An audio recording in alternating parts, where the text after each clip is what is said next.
Hello, hi, welcome all the competitive warriors. This is your Kiran Kodmuru. Welcome back to our enjoying grammar class. So ఇప్పటి వరకు అయినటువంటి అన్ని grammar classes కూడా డిస్క్రిప్షన్లో ఇచ్చాను, ఎవరైనా మిస్ అయినట్లు చూడండి. సో ఈ లాస్ట్ సెషన్ అండ్ ఈ సెషన్లో చెప్పేటువంటి పాస్ట్ టెన్స్ గురించి ఏదైతే చెప్తూ ఉన్నామో that is simple past especially. So very important in our daily life. So ఆ డైలీ లైఫ్లో ఖచ్చితంగా ఈ సింపుల్ పాస్ట్ గురించి తెలిస్తే most of the sentences we can speak in our daily life. గుర్తుపెట్టుకోండి. సో చూద్దాము ఈరోజు సెషన్లో వచ్చేసి మనము డిస్కస్ చేయబోయేటువంటి అంశం వచ్చేసి సింపుల్ పాస్ట్లో నెగిటివ్ సెంటెన్స్ ఎలా క్రియేట్ చేయాలని. జనరల్గా మనము ఇప్పటివరకు చెప్పుకున్నటువంటి ప్రజెంట్ టెన్స్ ఏమిటో దానిలో నెగిటివ్ సెంటెన్స్ చెప్పుకోవాలంటే నాట్ ఇంక్లూడ్ చేసాం. సో ఇక్కడ ఏం ఇంక్లూడ్ చేయాలో చూద్దాం ఒకసారి. సో ఇక్కడ సింపుల్ పాస్ట్లో మనకు వచ్చేసి నెగిటివ్ సెంటెన్స్ చూద్దాము.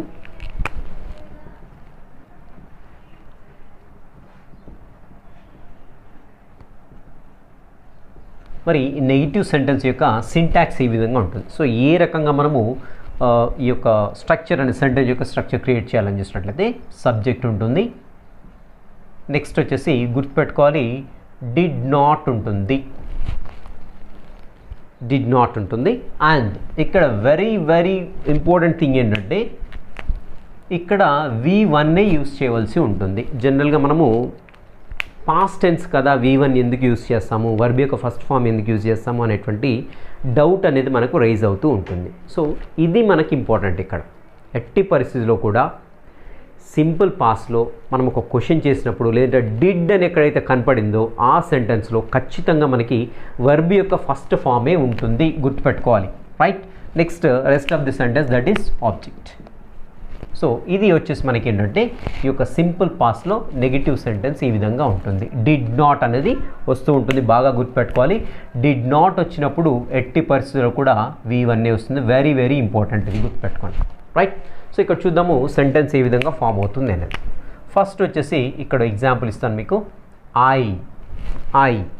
I did not go to school yesterday. I did not go to school yesterday.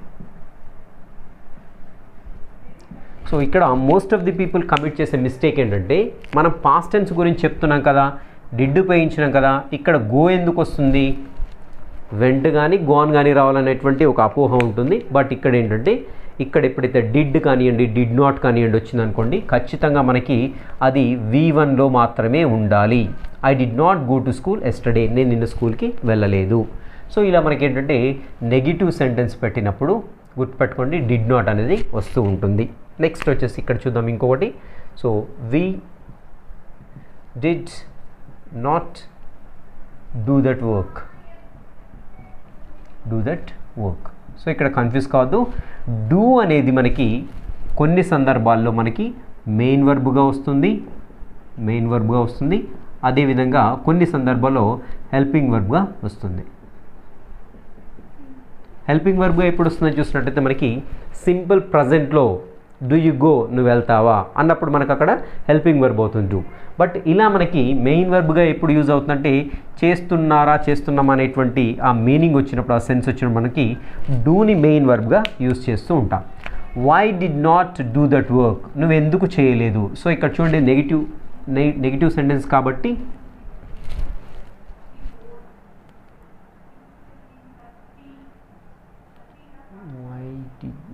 we did not do that work. So ఇక్కడ అది ఏం క్వశ్చన్ నాకు రాదు. అర్థమవుతుంది కదా, అర్థమవుతుందా? రైట్. క్వశ్చన్ అది నెగిటివ్ సెంటెన్సే, ఓకేనా. మేము చేయలేదు, ఆ పని చేయాలి. రైట్. ఇక్కడ చూడండి. రైట్. ఇక్కడ చూసినట్లయితే we did not do that work, మేము ఆ పని చేయలేదు అని చెప్తున్నాం. సో చేయలేదు, సో ఇక్కడ నెగిటివ్ సెన్స్లో చెప్తున్నా కాబట్టి ఇలా వస్తుంది. సో ఇక్కడ చూడండి వి అనేది సబ్జెక్ట్ అవుతుంది. So subject whether it is singular or plural it's not the matter. So ఖచ్చితంగా మనకి ఏంటంటే డిడ్ నాట్ అనేది వస్తుంది అండ్ వర్బ్ యొక్క ఫస్ట్ ఫామ్ వస్తుంది. And here that work this the object sentence. Right. ఇంకోటి చూద్దాం మళ్ళీ. You did not go there you did not go there, నువ్వు అక్కడికి వెళ్ళలేదు అని చెప్పినప్పుడు ఏంటంటే so you did not go there, so నిన్న ఏదో సమ్ ఇన్సిడెంట్ అయింది, so you did not go there, నువ్వు అక్కడికి వెళ్ళలేదు కదా అన్నట్టుగా మనం ఏంటంటే ఇలా రాయడానికి ఛాన్స్ ఉంది. సో యూ అనేది ఏమవుతుంది ఇక్కడ మనకి సబ్జెక్ట్ అవుతూ ఉంటుంది. అగైన్ డిడ్ నాట్ అనేది మనం నెగిటివ్ సెన్స్లో చెప్తాము అండ్ గో దేర్ అనేది ఆబ్జెక్ట్ అవుతుంది అనమాట. రైట్, నెక్స్ట్ చూద్దాం. ఇంకా ఇక్కడ ఆద్య did not attend the class yesterday. ఆద్య నిన్న క్లాస్కి అటెండ్ కాలేదు అన్నప్పుడు ఏం చెప్తున్నాం మనం చూసినట్లయితే Aadya did not attend the class yesterday, నిన్న క్లాస్కి అటెండ్ కాలేదు. సో ఇంకోటి గుర్తుపెట్టుకోండి, ఇక్కడ మనకి డిడ్కి షార్ట్ ఫామ్ కూడా రాస్తుంటాము, డింట్ అని రాస్తుంటాం. డింట్ అన్న డిడ్ నాట్ అన్న ఒకటే గుర్తుపెట్టుకోండి. సో ఇలా కూడా రాస్తూ ఉంటాము. సో ఆద్య అనేది ఏమవుతుంది ఇక్కడ మనకి సబ్జెక్ట్ అవుతూ ఉంది. రైట్, నెక్స్ట్ డిడ్ నాట్ అనేది నెగిటివ్ ఫామ్ కాబట్టి ఖచ్చితంగా యూస్ చేయాల్సిందే. ఆద్య డిడ్ నాట్, అటెండ్ అనేది ఏంటంటే మనకి ఇది వర్బ్ యొక్క ఫస్ట్ ఫామ్. రైట్, వర్బ్ యొక్క first and rest of the sentence. ఇక్కడ మనకి ఏంటంటే డెఫినెట్ టైం కూడా మెన్షన్ చేయడం జరిగింది. చెప్పుకుంటూనే ఉన్నాము సింపుల్ పాస్ట్ టెన్స్లో వచ్చేసి మనకి పర్టికులర్ టైం మెన్షన్ చేస్తాము కొన్ని సందర్భాల్లో, పర్టికులర్ టైం మెన్షన్ చేయము కొన్ని సందర్భాలు. సో ఇలా రాయొచ్చు, అలా రాయొచ్చు, ఎలా రాసినా కానీ వర్బ్ యొక్క సెకండ్ ఫామ్ కనపడింది అంటే మనకు ఖచ్చితంగా అది సింపుల్ పాస్ట్గా గుర్తుపెట్టుకోండి. సో ఇలా మన నెగిటివ్ సెంటెన్స్ క్రియేట్ చేయడానికి ఛాన్స్ ఉంటుంది. ఇంకొక సెంటెన్స్ చూద్దాం మనం ఇక్కడ. సో నేను ఇక్కడ ఇద్దరు వ్యక్తులు ఉన్నారు. For example Aadya and Kiran అన్నప్పుడు ఇక్కడ చూడండి, ఇక్కడ ఇది ప్లూరల్గా ట్రీట్ చేసుకుంటాం. ఇద్దరు వ్యక్తులు వచ్చినప్పుడు ప్లూరల్గా ట్రీట్ చేసుకోవాలి. సో ఇక్కడ మనము సబ్జెక్ట్ అనేది సింగులరా ప్లూరల్ అనేది మనం కాన్సన్ట్రేట్ చేయట్లేదు. సో ఎస్పెషల్లీ ఏం చేస్తున్నాం, నెగిటివ్ సెంటెన్స్ ఎలా చెప్పాలి, సో డిడ్ నాట్ యూస్ చేయాలి. దేంతో యూజ్ చేయాలా, సింగులరా ప్లూరలా కాదు, సింగులర్ వచ్చినా ప్లూరల్ వచ్చినా డిడ్ నాటే యూస్ చేస్తున్నాం. సో కాబట్టి ఇక్కడ no need of thinking about whether the subject is singular or plural. So ఇక్కడ ఆద్య అండ్ కిరణ్, సో ఇక్కడ ఏమొస్తుంది, డిడ్ నాట్ వస్తుంది కదా. సో యాజ్ ఇట్ ఈస్గా ఇక్కడ రాసేస్తాము, did not eat their breakfast.